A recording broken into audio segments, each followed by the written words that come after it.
കയറി. ഇത് ഫ്രഷ് മുട്ട കേട്ടോ. ഫ്രഷ് മുട്ട, ബ്രൗൺ കളറിലുള്ളതാണ് ഫ്രഷ് മുട്ട. നമ്മൾ ഈ മുട്ട മാത്രം ചെത്തിയെടുക്കുവാണ്. വലിയ പരുക്കുകളൊന്നും കൂടാതെ ചെത്തിയെടുക്കുക എന്നുള്ളതാണ്. റാണീച്ച പയ്യെ അപ്പുറത്തേക്ക് മാറിയിരിക്കുന്നതുകൊണ്ടാണ് നമുക്ക് അങ്ങനെ ചെത്താൻ പറ്റുന്നത്.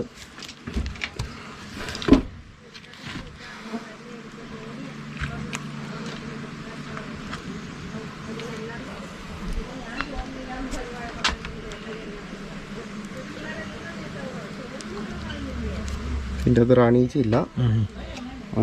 ഫ്രഷ് മുട്ട കേട്ടോ. ഫ്രഷ് മുട്ട. ഈ ബ്രൗൺ കളറിലുള്ളതാണ് ഫ്രഷ് മുട്ട. വൈറ്റ് കളറിലുള്ളത് അത് വിരിയാറായ പഴമുട്ട. എന്നിട്ട് ശേഷിക്കാത്തവനൊക്കെ പറക്കാൻ തുടങ്ങി.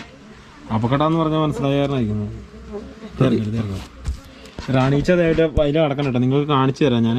ഇനി വരുമ്പോൾ കണ്ടു കേട്ടോ. ഈ ചെതല് കണ്ടിട്ട് ചെതലിൻ്റെ പോലെ ഇരിക്കണം റാണീച്ച.